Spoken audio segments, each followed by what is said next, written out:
Welcome, everybody. Thank you for joining us at today's program, presented as part of the Wignall Museum's Home Edition. As curated artist talks, workshops, and discussions featuring artists and cultural workers. My name is Rebecca Trawick. I'm the director and curator at the Wignall Museum. The Wignall Museum is a teaching museum and interdisciplinary art space that introduces Chaffey College students, faculty, staff, and community members to innovative contemporary art objects and ideas. By fostering critical thinking, visual literacy, discourse, and empathy, the museum seeks to enhance the intellectual and cultural life of our community. We want to take a moment to recognize that we're situated on the Rancho Cucamonga campus of Chaffey College, which resides on the traditional and unceded lands of the Tongva people. We offer our respect to the elders, both past, present, and future. And hello, my name is Roman Stollenwerk. I'm the assistant curator at the Wignall Museum of Contemporary Art. In a moment, Ben Passmore will present for about a half an hour, and the remaining time will be available for question and answer. Thank you. Thanks, Roman. Today, we're thrilled to have artist Ben Passmore with us. Ben Passmore lives on the island of Philadelphia. Oops, I meant the island. The island was New Orleans, and you do not live there anymore. Pardon me. Ben Passmore lives in Philadelphia. His comics are about crime, monsters, anarchism, sexual dysfunction, police brutality, art theory, and his fields. Author of Dayglow A-Hole, Goodbye, Your Black Friend, and most recently, Sports in Hell. He's a regular contributor to the Nib.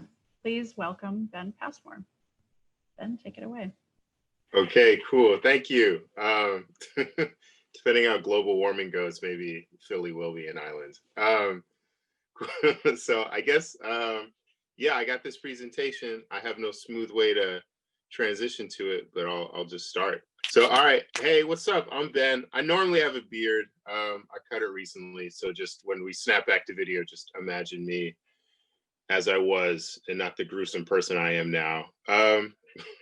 Anyway, so I make comics. Y'all probably know that.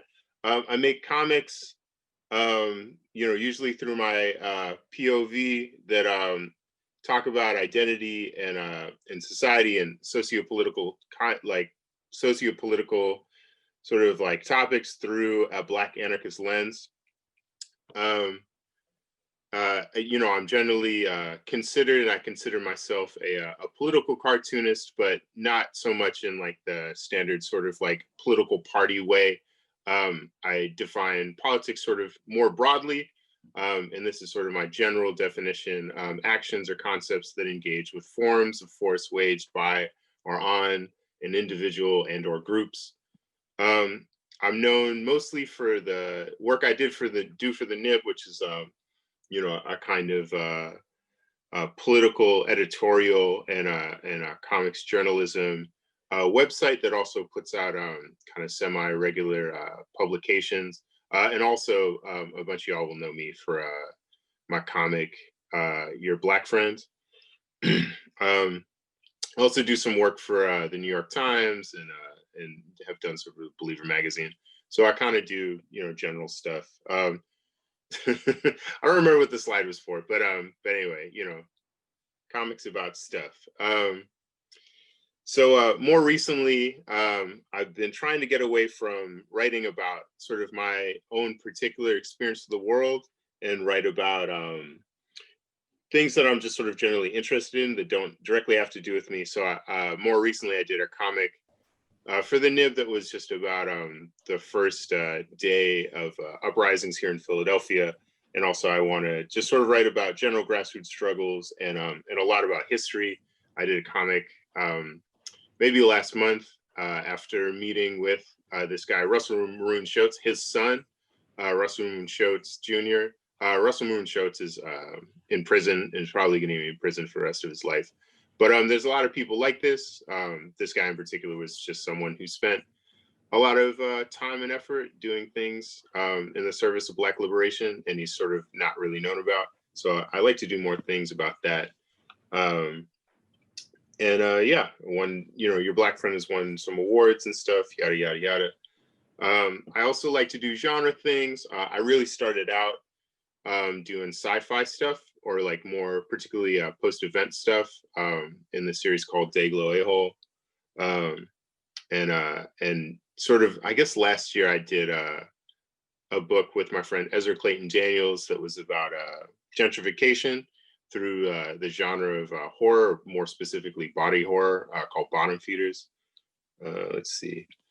So like starting out, I'm from Western Massachusetts, really rural Western Massachusetts. And I was definitely like a blurred before blurs were known to be blurs.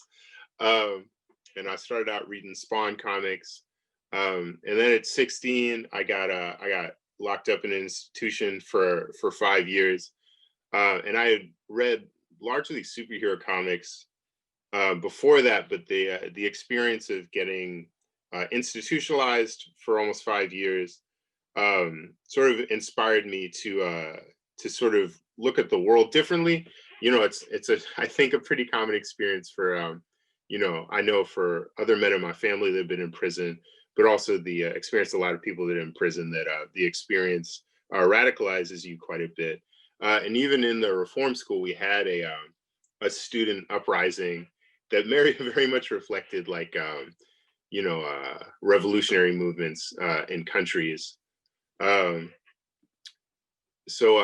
getting out, I started trying to engage in you know, street level demonstrations. At first, just like, you know, watching them, you know, being totally like wrapped up in just sort of maybe the chaos of them, and then over time got engaged in you know, sort of more like organized you know, projects. Books Through Prisoners, Food Not Bombs. You know, when I was in college, there was stuff around the Iraq War happening a lot. I went to the Savannah College of Art and Design, which I don't usually like to tell people because me and them had a bad experience. Or I guess they had a bad experience with me. But when I was in college, I studied a lot of, you know, political cartoonists, primarily, you know, Peter Cooper, and you know, like just generally a lot of the art coming out of the World War III magazine, and also you know, the the Boondocks by Aaron Magruder was real big. The TV show is out, so you know, me and my friends were watching that a lot. And then also Joe Sacco was got me really, really inspired to sort of like take my interest in going out and engaging in you know, political protests, demonstrations, riots, sort of like decentralized social environments, and writing about them from the first person as something, you know, that's a combination of like a journalistic piece and a report back. I also really fell in love with Guy Davis and a lot of like fiction comics writers. There was like when I was in school, there became like more flexibility about the kinds of art that could be just in superhero comics, which seems like a really innocuous sort of change. But for me, I got really excited about, you know, Guy Davis, but also Mike Mignola, people that were approaching sort of like superhero stories in a more cartoony way. And something that I always had a problem with a lot of the political comics that I was reading is that the art just didn't feel like very engaging. It was often really blocky. Peter Cooper himself was, I don't know, still makes like very, very angular work that felt, I don't know, it didn't feel very now, you know what I mean? And it felt very static. So when trying to develop sort of like my own comic style, like I was really trying to blend sort of the approach of the political cartoonist that I was reading with like you know, like the more cartoony dynamic styles that I was reading in like BPRD. So the first comic I did, which I won't show anyone any significant part of, was a historical fiction about the IWW that was super terrible, but I tried to pitch it after I finished 170 pages of it. I tried to pitch it to Top Shelf, and they said no. And Slave Labor, which I don't even know if that still exists, but I think they're the most known for like Johnny the Homicidal Maniac. Anyway, obviously, my book and that book have everything in common. But slave labor just said they would publish it, and then they sort of failed. It never happened, which I think is ultimately a good thing. Around that time, I moved to New Orleans. It was a couple years after Katrina, and there was a really big anarchist and squatter scene there. And I got, sort of in that time, maybe because the thing with slave labor didn't really work out, I got really disillusioned with the book that I was trying to do, and sort of really, I don't know, like really literal political comics. I just started to feel like I was just making the same content as the people I was reading for an audience that basically already agreed with where I was coming from. So I started just doing comics that were really sci-fi. This is when I started doing like the Dayglow A-hole comics that was sort of like still a critique of the subcultures, and sort of like, I guess, the metacultures that were prevailing in the city that were contributing to the displacement of certain people, particularly, impoverished Black people. This is more of that. So yeah, I got really into squatting. This is here me, this in a studio I used to draw in, that was in I guess like a former warehouse, and this you can kind of see it, but the floor used to used to flood, and I would sleep right next to that desk in the middle of that concrete thing on like a wooden pallet. So anyway, so I was real punk. I guess that's the point of this story. And I got really into squatting, and sort of like what I think Murray Bookchin would uncharitably call anarchist lifestyleism. But I started going to comic shows. I hadn't really gone to like, shows like Cake in Chicago, or Small Press Expo in near DC.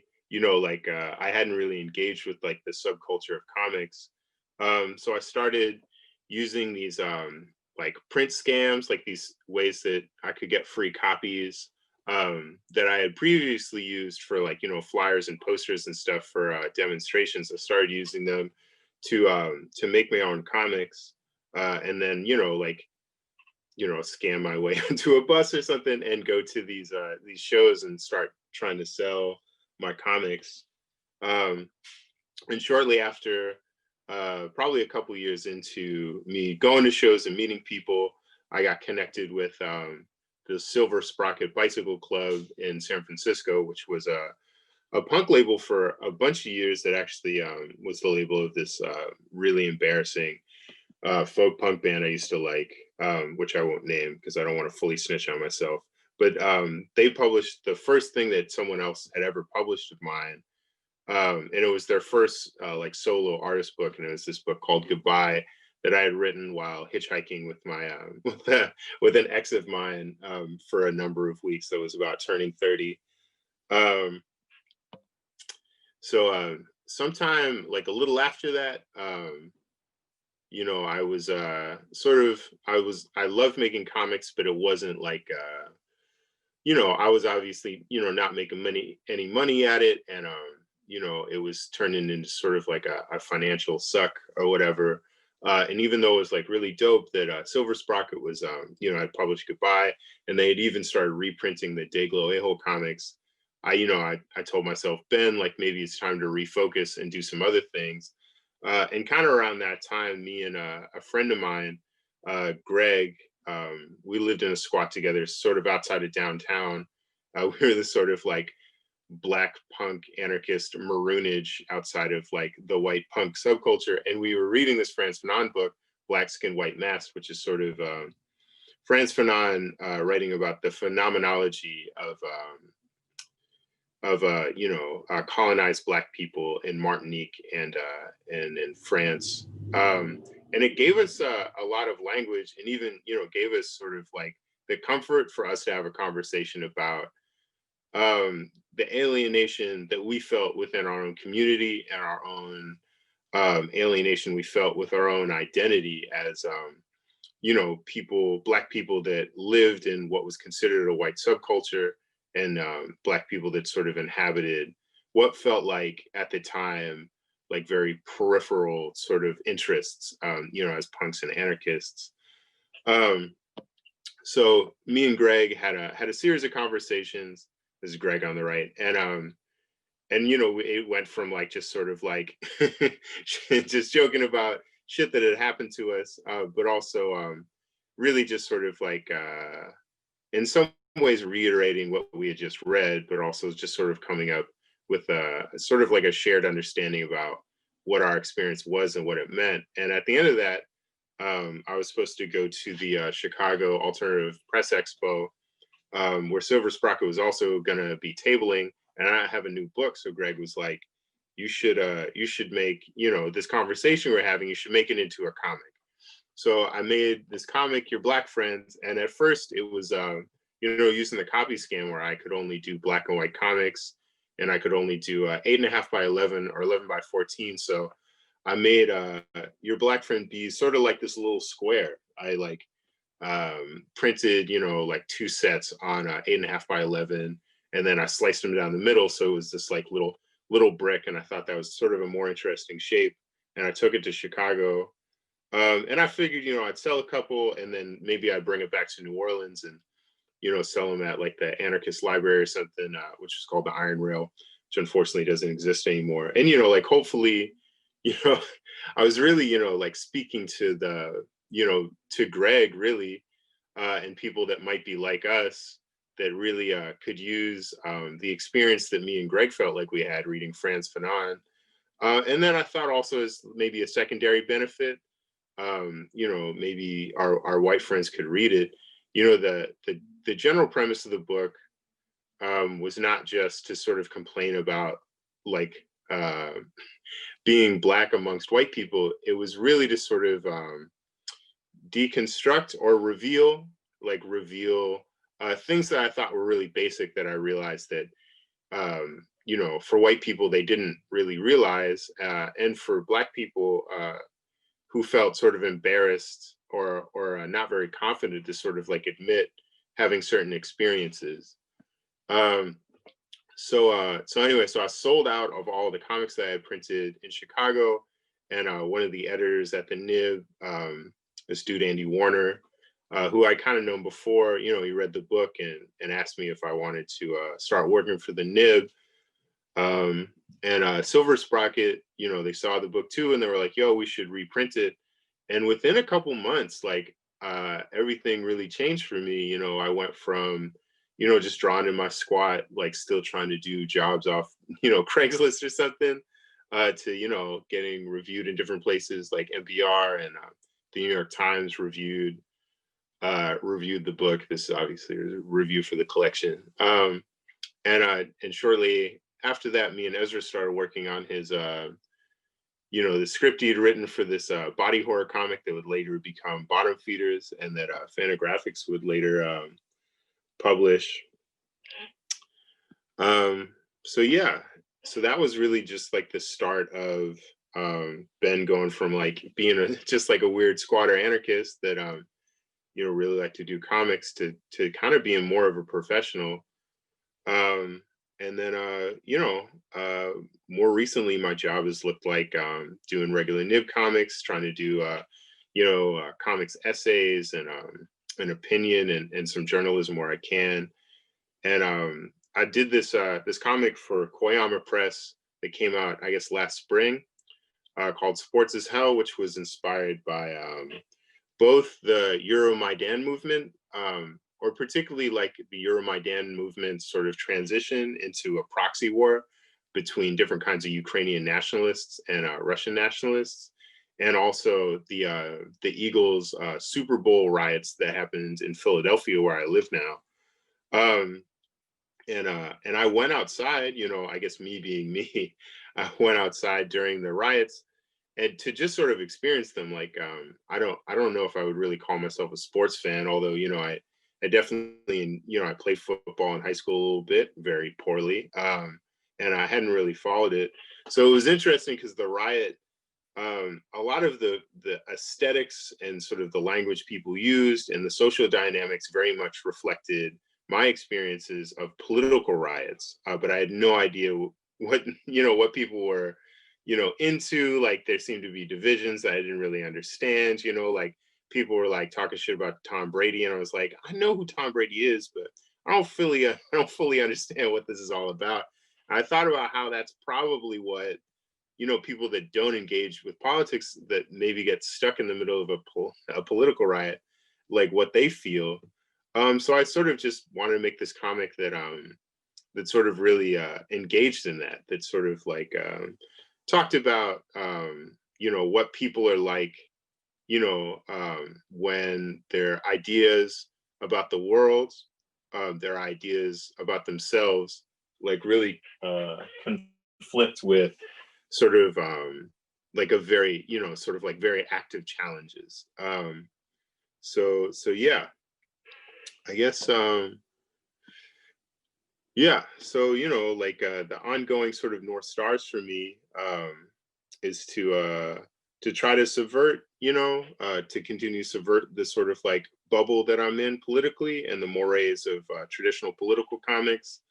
I often ask myself, why should anyone care, and try to earn my place, rather than, just assuming people should care about the things I write about. And yeah, make things, real personal, make it a relatable and fun. I got this new book coming out in 2020.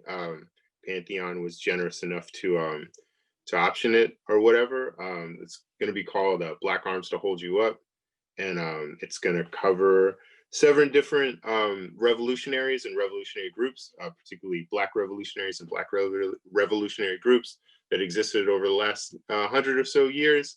And what sort of links them together is that they are all part of armed struggle, and part of like a very particular tradition of like Black liberation and Black nationalism to a degree. Yeah, so hopefully that'll be cool. I gotta finish drawing that, and yeah, that's it. Thank you all for bearing with me. Thank you, Ben. So I know I have some questions from audience members that we got in advance, and we have a number of other questions, and I believe Neil also has some. So maybe I'll kick it off and we can kind of bounce around. Oren, who I think is here, sorry, letting someone in. Okay, so Oren had a question regarding Sports is Hell. So are you considering any other sports for a Sports is Hell spinoff? Or is American football the only sport capable of creating a suitable strain of fanaticism for a comic? Well, I mean, I think probably, a lot could be done with soccer, which I probably know equal amounts about.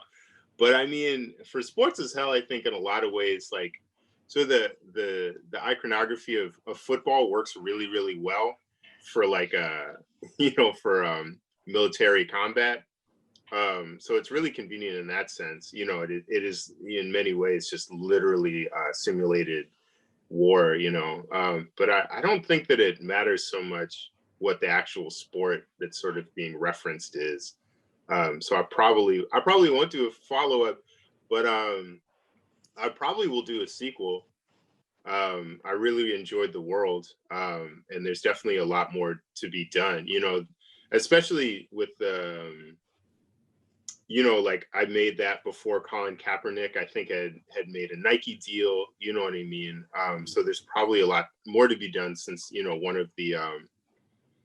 one of the things sort of investigated in that book is like how we should relate to like these sort of like political heroes, who are probably very disconnected from us, even if we share certain things, like both me and Colin Kaepernick were Black.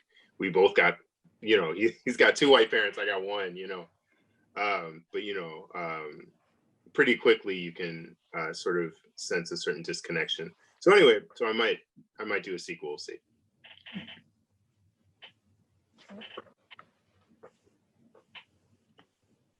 Can I ask about the animated video for Your Black Friend that came out? I think that was my first exposure to your work. How did that collaboration come about?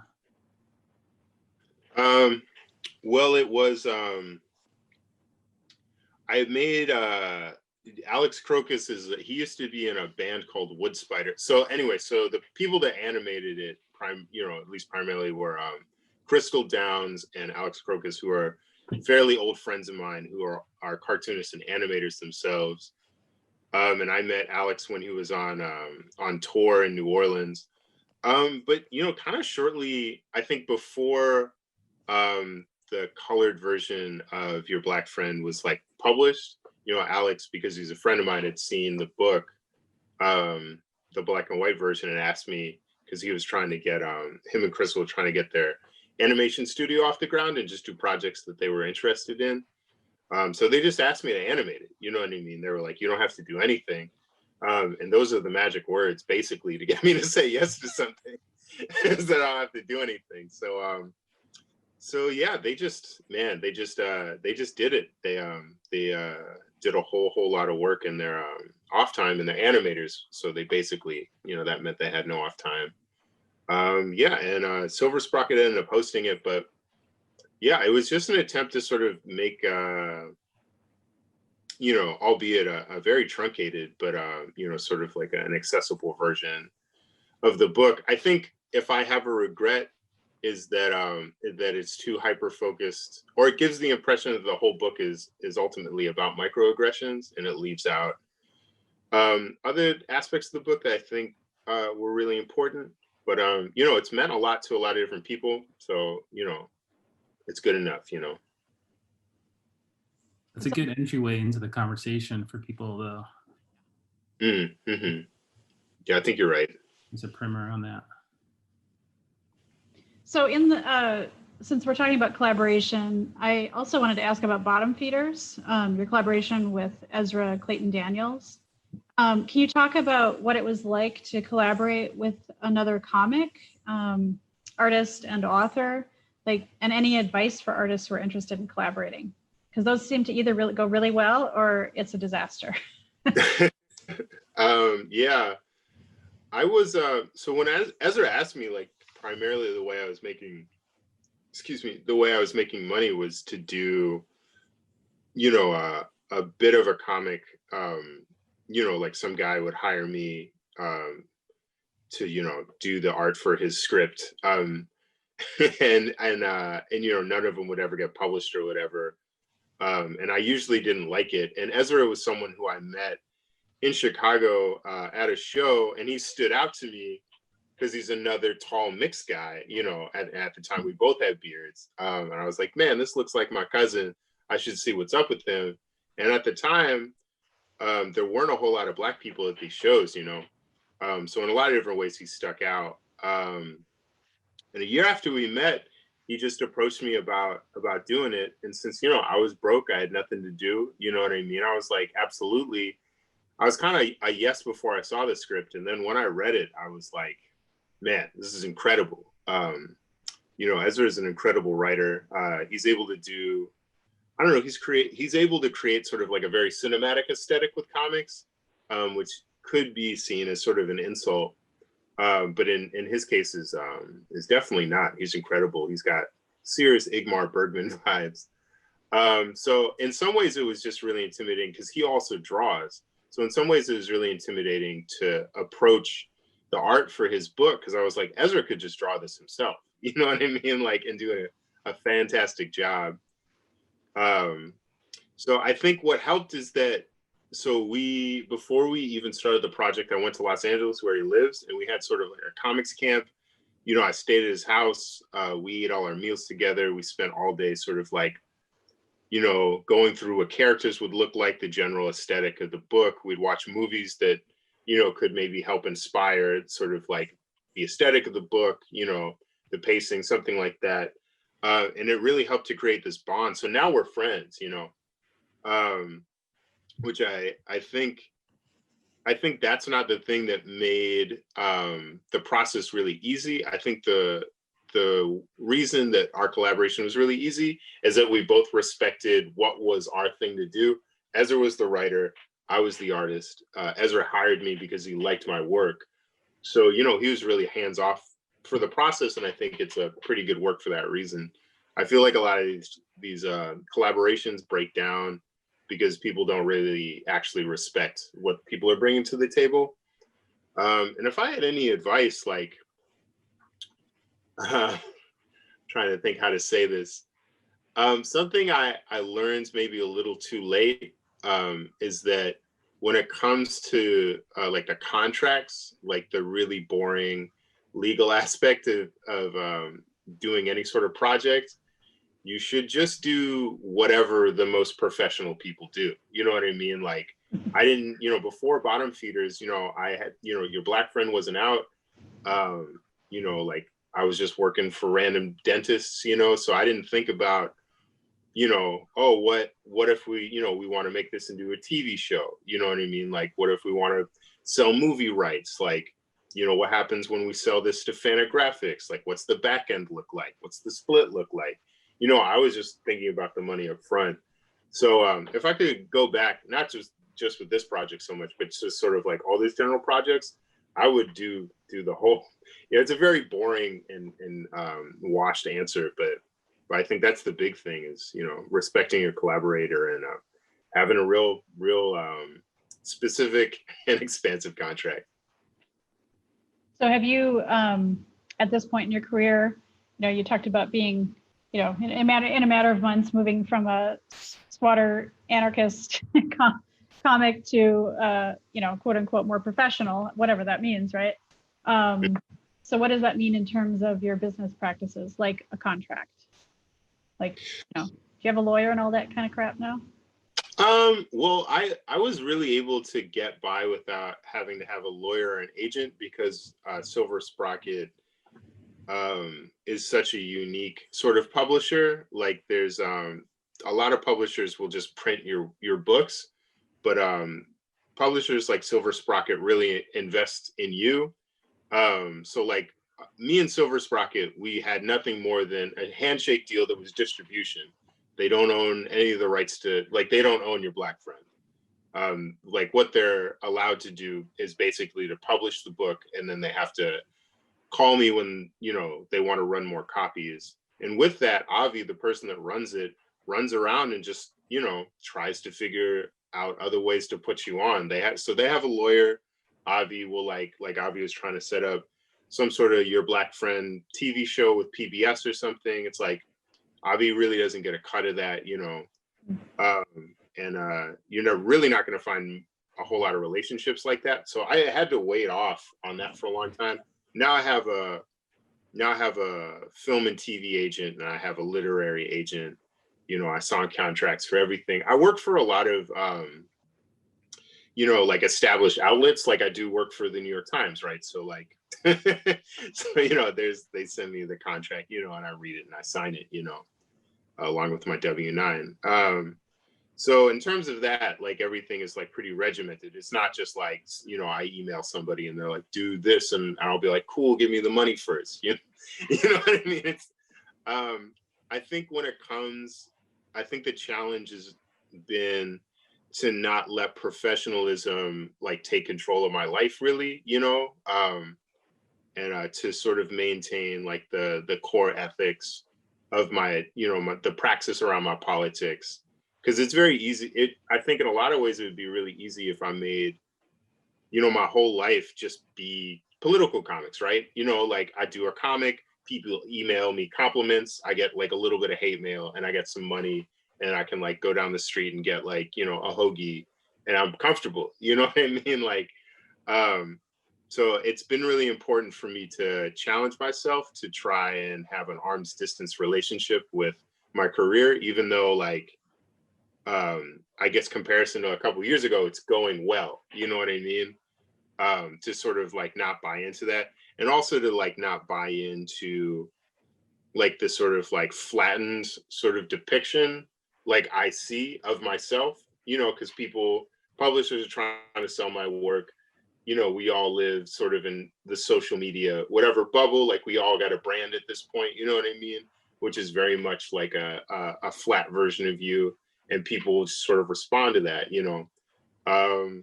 So yeah, so I just try to keep growing and to sort of not believe my own hype.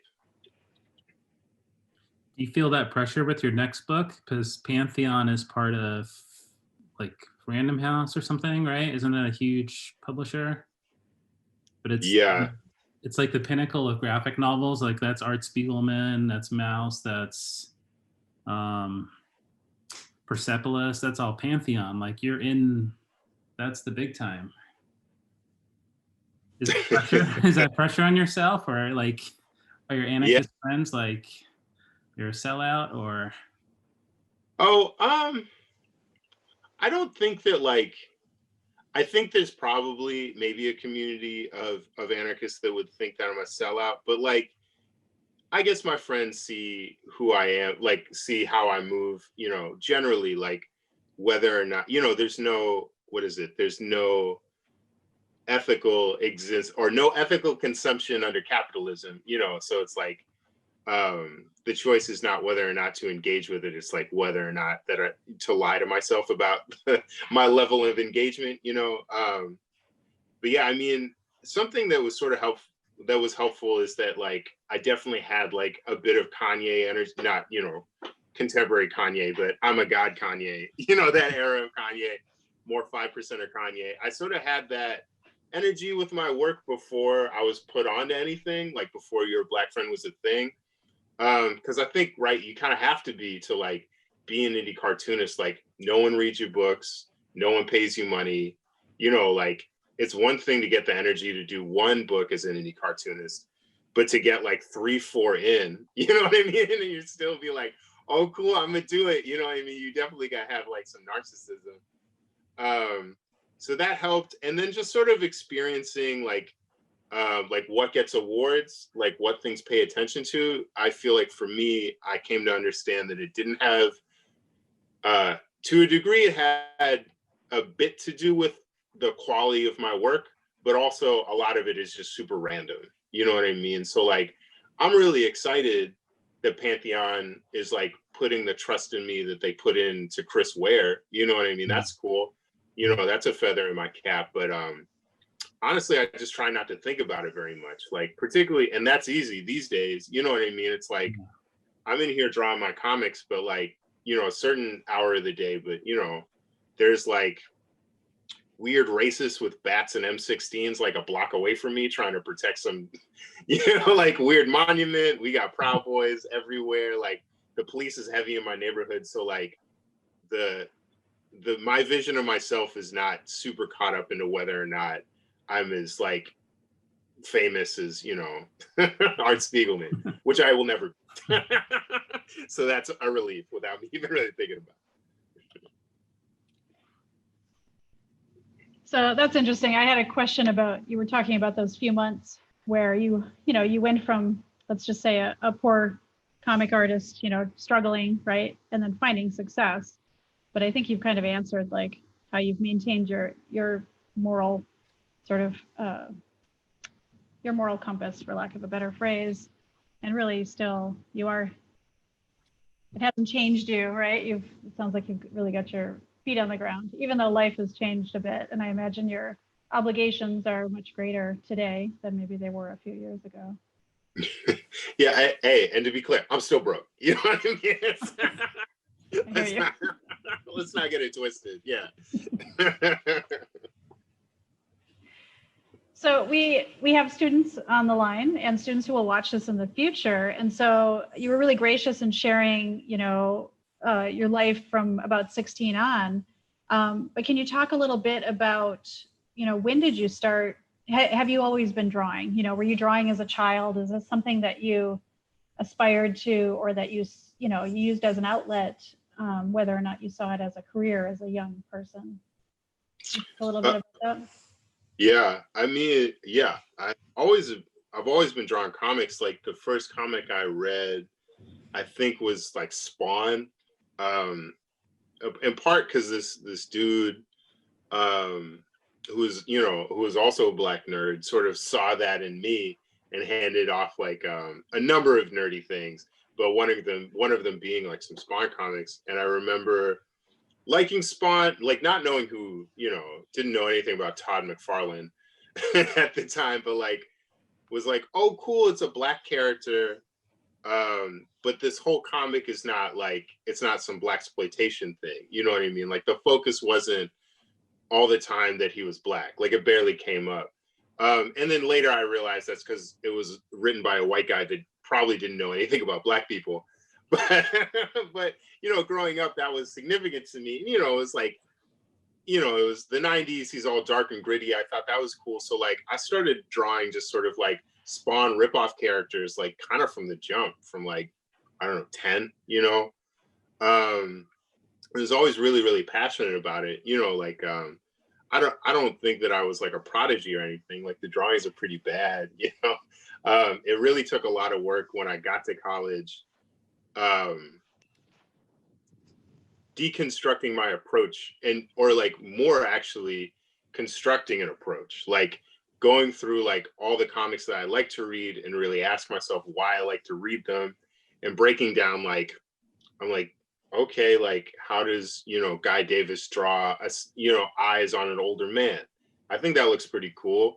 I guess I'll try that out. You know what I mean? So like my art style getting out of college was like a weird Frankenstein of like maybe 100 so artists that I liked, you know, just one particular approach that they had that I would just sort of do until I found a way that I like to do it that felt in continuity with sort of like the general aesthetic for what I was trying to do. So I think like there's a couple of people who are around my age that I think came from that, like the tradition of Guy Davis and Mike Mignola, like Andrew McLean, I think is like someone I can think of who does a lot of work for Image.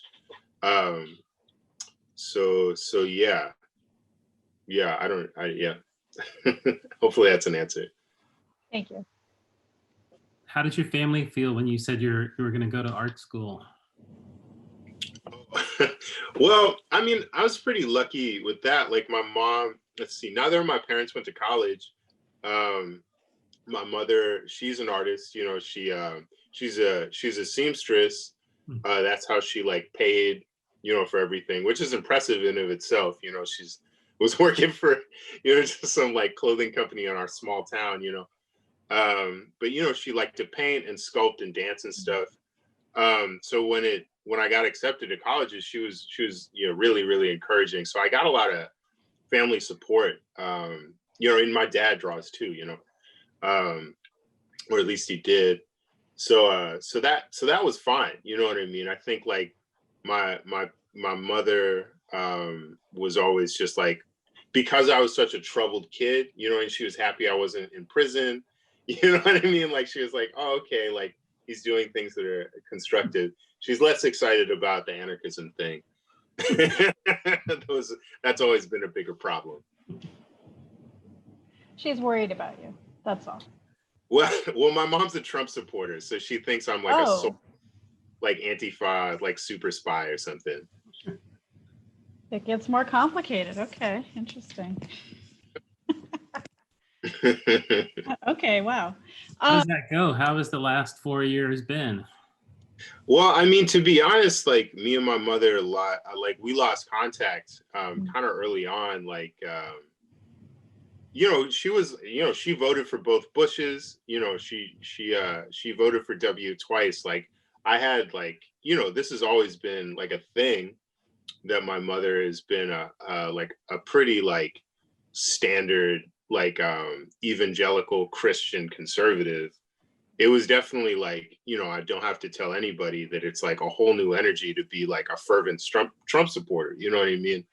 And I think too, there was a degree at which my mother, like there was a coherence. Like I think there's a lot of our experiences with like, you know, like the right for a long time, like the Fox News right. We were like, well, there's a degree of consistency.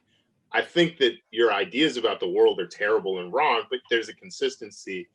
And like my mother now is sort of totally embodies what feels like a wild, inconsistent array of sort of like very like racist, classist, bizarre ideas.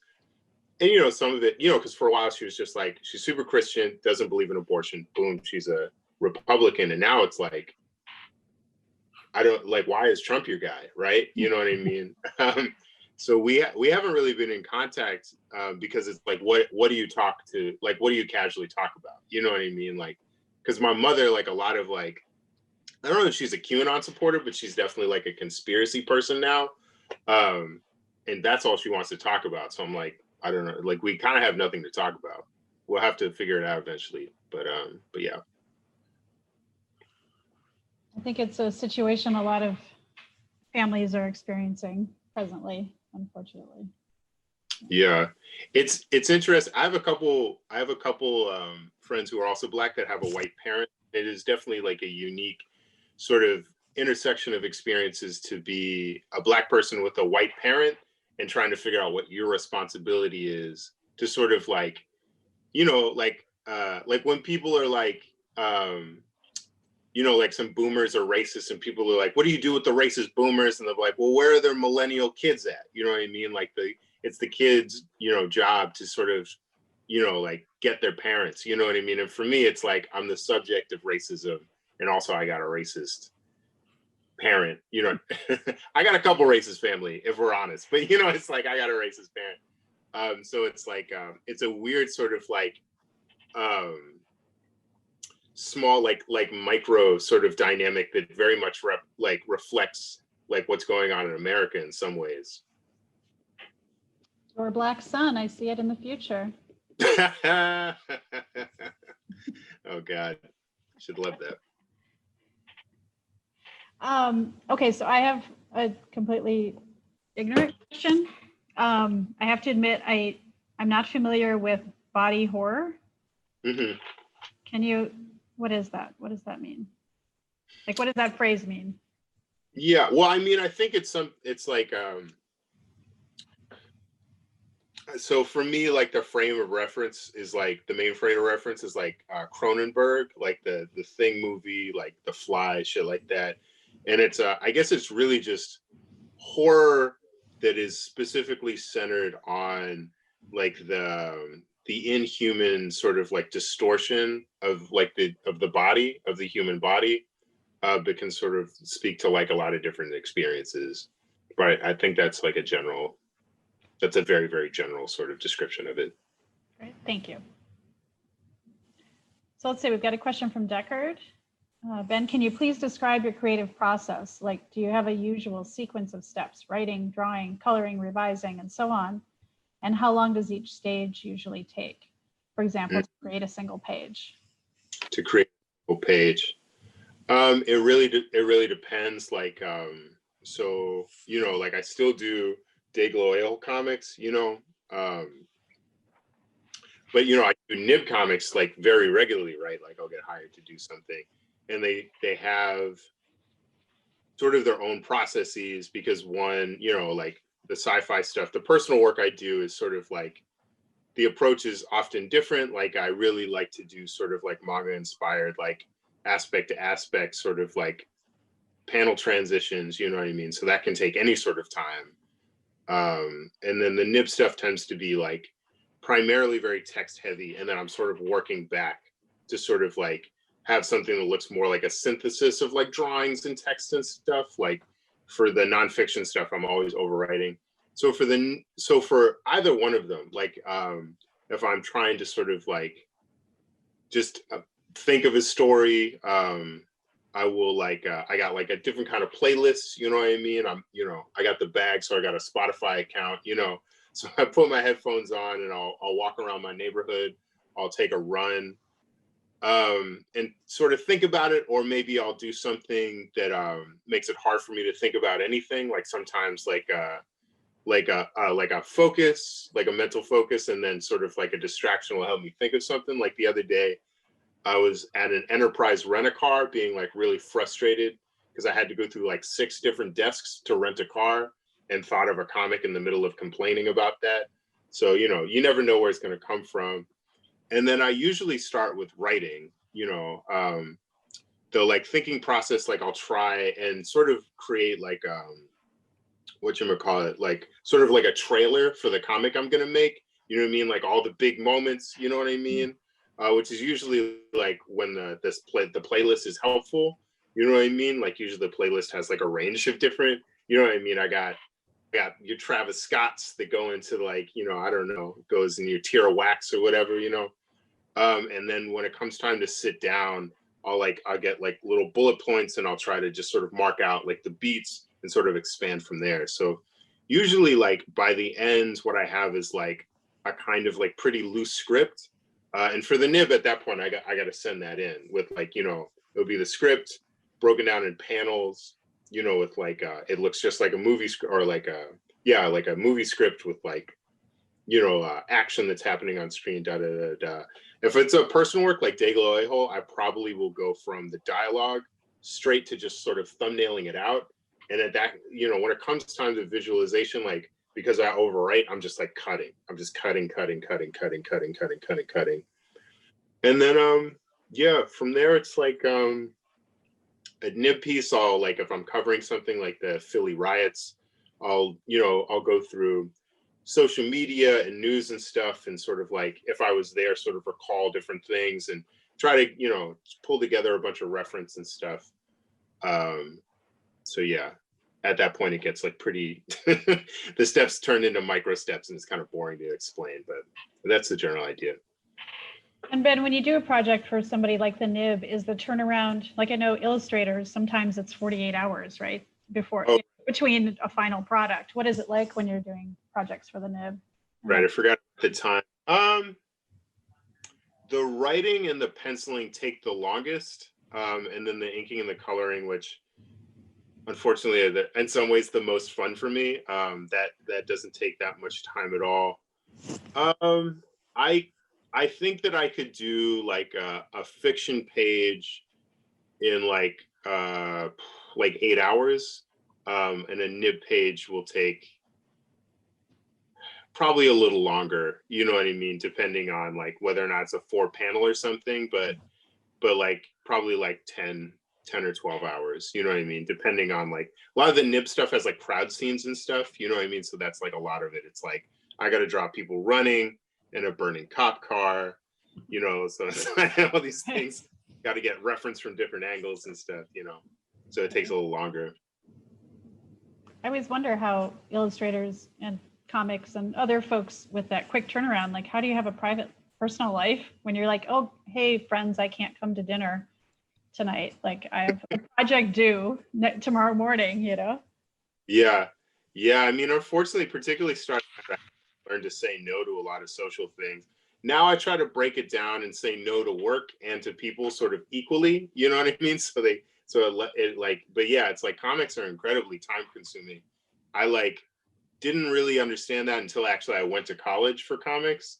And everyone I date, I think is like the conversation I ultimately end up having with them. It's like you read it in a couple minutes, but I had to spend like 2 days on that.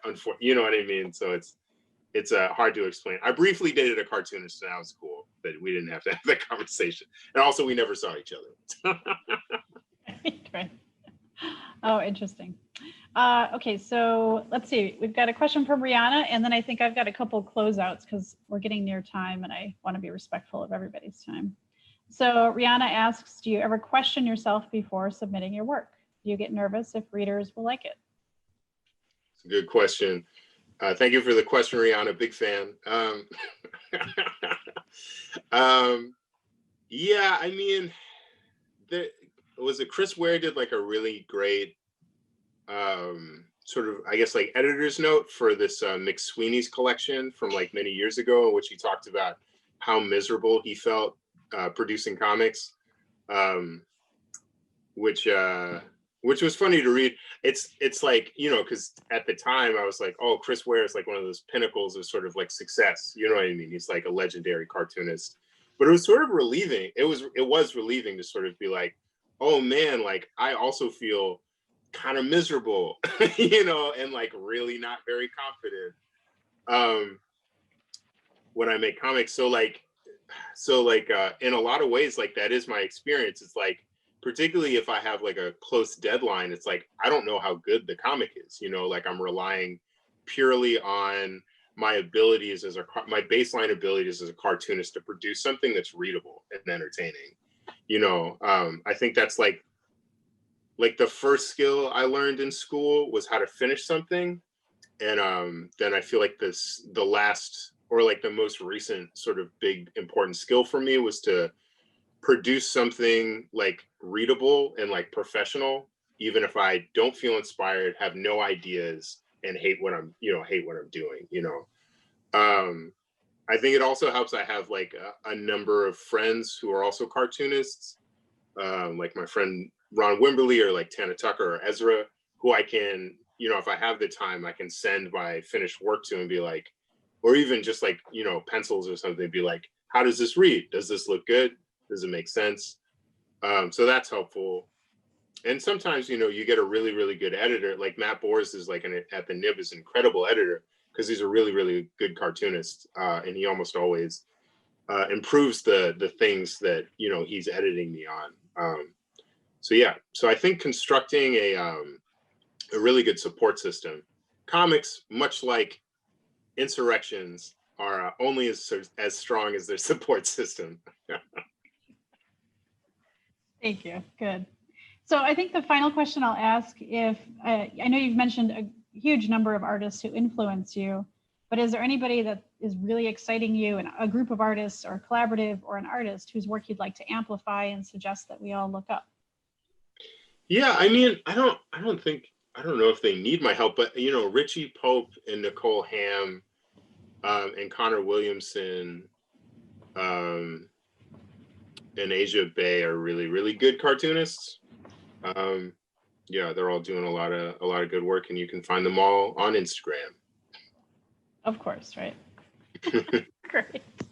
Oh, well, unfortunately, we're at time, but I really want to thank you, Ben, for your time. It was great spending a little bit of our day with you today. So if you all don't mind, I just have a couple things to share, and then we can all enjoy our afternoons or evening, depending on where you are in the world. So please fill out this really quick short survey. The link is here, and it just helps us to improve our future programs. So we'd appreciate it if you could do that. And also here's a slide if you want to learn more about native land acknowledgement, you can also visit. But huge thanks to you, Ben, for your time and energy and creativity and your amazing work. We appreciate you. No problem. Thanks for having me. Yeah, and thanks everybody for attending, and take care. Be well.